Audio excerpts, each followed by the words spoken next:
who's not adorable is Rainn Wilson. Rainn Nice. Wilson is Never actually was. no, he wasn't. He's actually quite obnoxious. He's like crying right now. Like Brett Dasovic doesn't think I'm adorable. I know, right? He had a guest role in an episode of the show Numbers where he plays like a creepy scientist who's like excited that there's like an outbreak going on. He gives creepy scientist vibes. Doesn't he? He does. I mean, the glasses do it for him. So, For sure. All right. So it says The Office star Rainn Wilson says, "I do think there is an anti-Christian bias in Hollywood." He's right. He was right the first time. He didn't need to like preface this afterwards and then say more. He could have just stopped there, but you can't do that in Hollywood. Oh, I think this was a $20 one. It's Hey That Dumb Chicken said, only show that didn't overstretch the mystery is Person of Interest. They overstretched the A mystery on Pretty Little Liars too, to the point I stopped caring. This is your daily, weekly, monthly, hourly reminder to do yourself, your friends, your loved ones, and anyone who you can bring to a TV with you to do them a favor. Even homeless people. If you have to bring homeless people into, well, no, they don't call them that anymore. They're unhomed. Unhoused. Unhoused. If you need to bring unhoused people into your home and share your television with them, they won't steal it if you stay in the room with them. It'll be fine.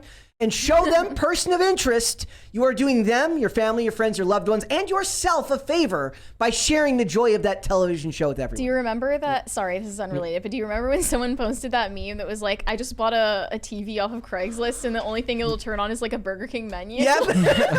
it's they just took it from a Burger King. I also watched a video the other day of a guy who buys like a 70-inch TV and takes it home on a unicycle. That seems like serious balance. He straps it to his back and just this. I don't like the vibe of a unicycle because it's like, what, you think you're so different on your unicycle? Yeah. Like I was at a pro-life event one time and this guy he rides by on his unicycle literally and like gives us the middle finger and he's like, F off. Like patriarchal, whatever. Yeah. I love it.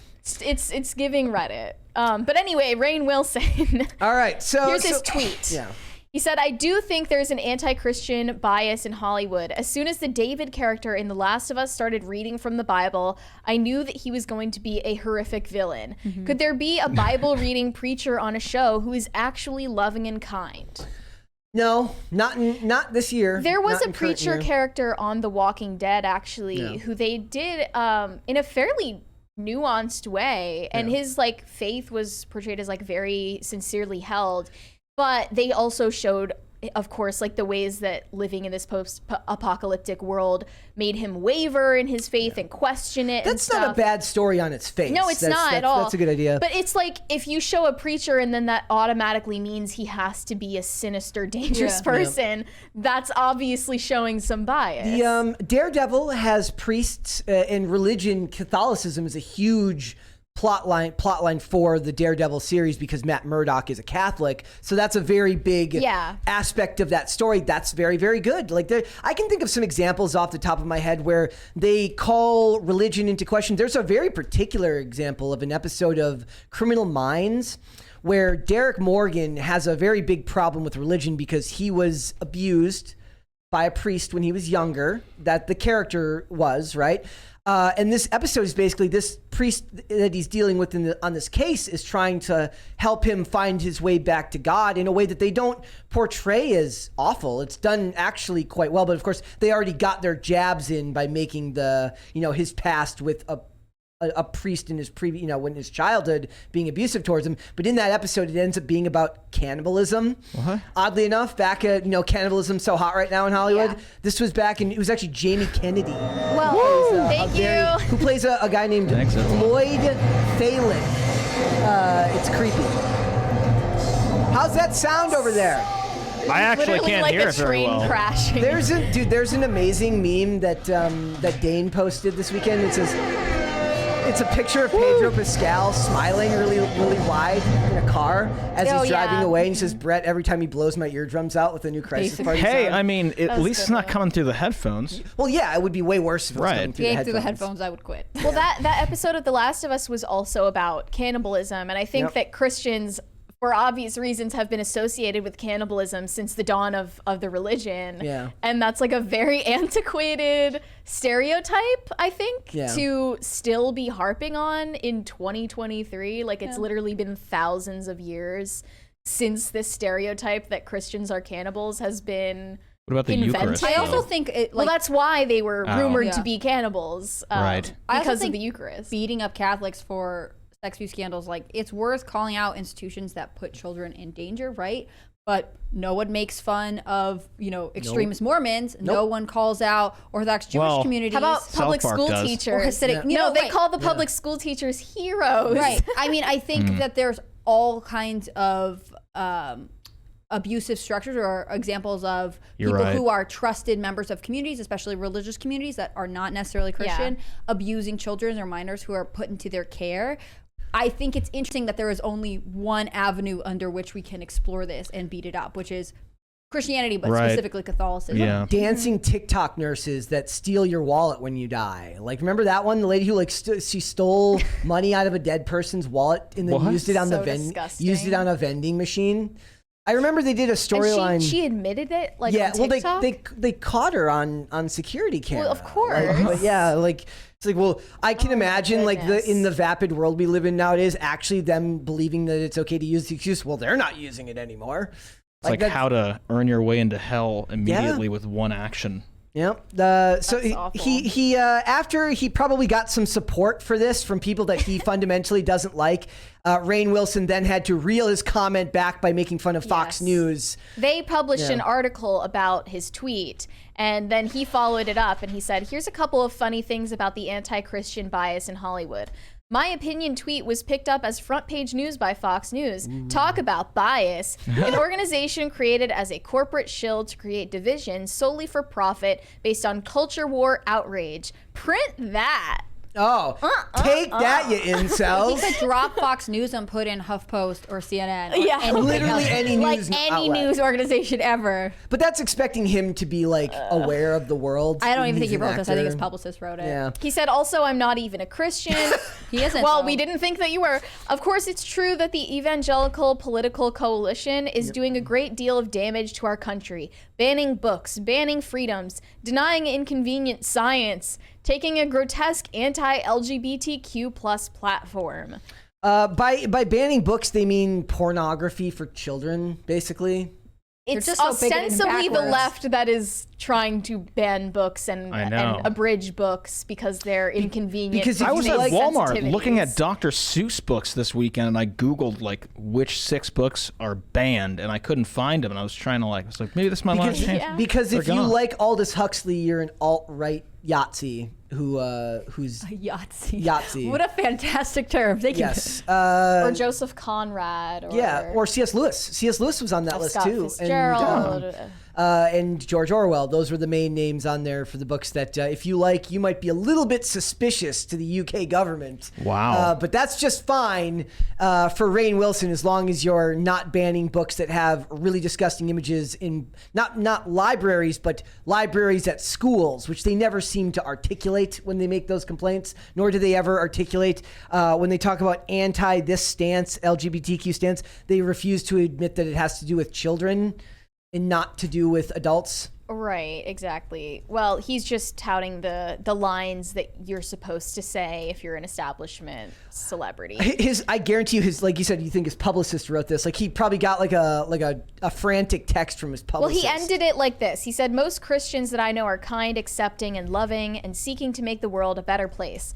They should also be honored in the media." He's asking for a level of nuance that Hollywood is absolutely not willing to do anymore. He's asking for only the Christians that fit his particular description of a good person to be honored in the media, meaning they have to agree with all of his political positions, all of his beliefs about science and what the science says, all of his beliefs about, social issues and homosexuality. Like literally you have to go down the list and check every one of his boxes in order to be worthy of not being villainized.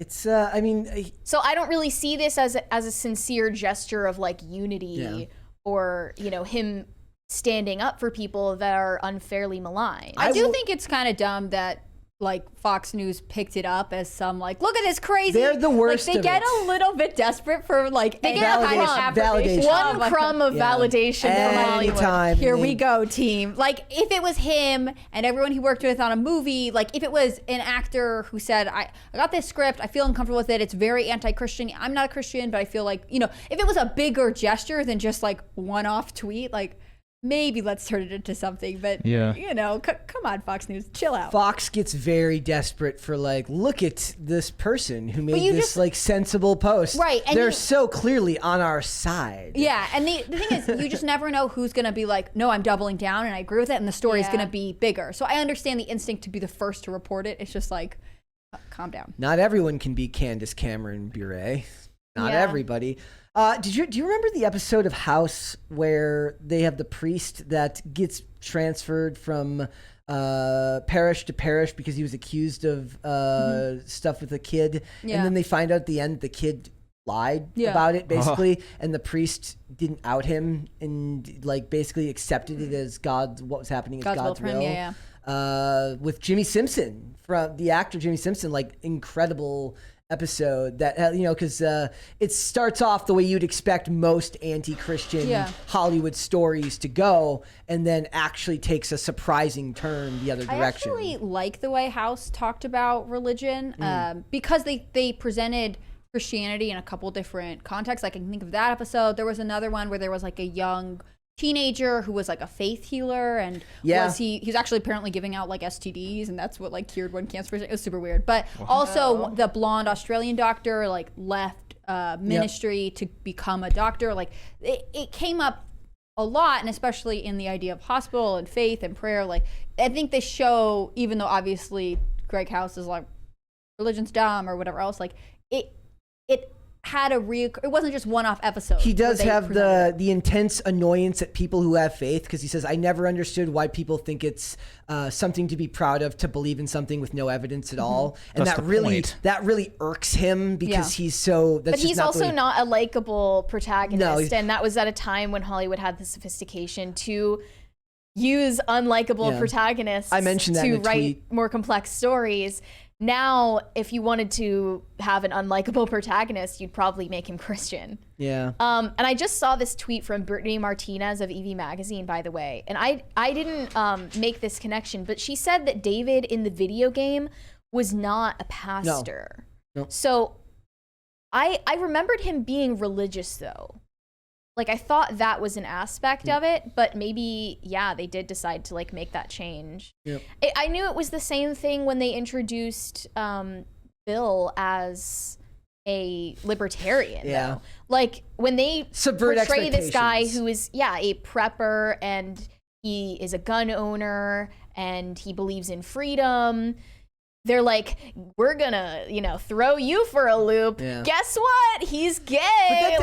That wouldn't actually offend any libertarian. Oh, well, any real libertarian. But like, they did that to, of course, subvert your expectations, but also because they are like subconsciously thinking that like being gay is weird and like off the wall and crazy. Okay. I watched the movie, the Luther movie that came out over the weekend, and basically the plot of this movie is like Andy Serkis's villain is like he's like both a catfish and a blackmailer. So like he gets people to do what he wants by, manipulating them. And he gets like one cop to basically take himself out. And the cop never, as far as I remember, unless I missed something, he doesn't say what it is that he did that was so bad that he didn't want it to get out. I'm like, if they make this, I was just sitting here, I'm like, if they make this about him being gay and he's like afraid of it getting out in the year 2023, which is totally something Hollywood would do, be so disconnected from reality to think that would be something that would prevent someone from, that would cause someone to take their own life as a cop or something like that. Like maybe there's an extreme example of that, but on the whole, it's so much more accepted in society now that it doesn't stand up as a plot device. They just don't know how to do religion in Hollywood. Still feel like they're countercultural, right? And I think Barry's right. She said this before, that they're saying, no, we love Christians as long as Christians' beliefs don't violate anything that makes us uncomfortable, right? They aren't willing to reconcile with their neighbors who believe differently with them, and to have the discussion and to realize that like people can still be good even if they don't conform to the way you believe the world should be. And I think that's where Christians are often unwilling to call out sort of anti-Christian bias in Hollywood. Yeah. Now they do kind of, but like it's been going on for a long time, and they were like, well, you know, people disagree with us. They're much more tolerant of a mixed view of their position, and that's not true of basically the secular left. Yep. And they don't allow any other religions to fall under the same microscope. Not really. I remember a rare episode of Blue Bloods that discussed Orthodox Judaism that had to do with dealing with like the death of a rabbi. That was actually kind of fascinating. Yeah. Like because they had to bring in a police officer who was a police officer that was a Hasidic Jew growing up but left the faith. And that was actually really interesting. I mean, especially in Brooklyn, Hasidic Jewish community had a really hard time during COVID because so much of their cultural practice involves being together in celebration or going to synagogue and things like that. And so we have these like moments where our regulations come up against religions. It's not always Christianity. It's just Hollywood only feels comfortable talking about Christianity. Yeah, it's the only one and that they can. Christianity allows it in a lot of ways because they preach tolerance. Thanks for watching. Listen to full episodes of Pop Culture Crisis on Spotify. Keep up with us on social media and make sure you subscribe and ring that bell so you never miss the show. Bye, guys.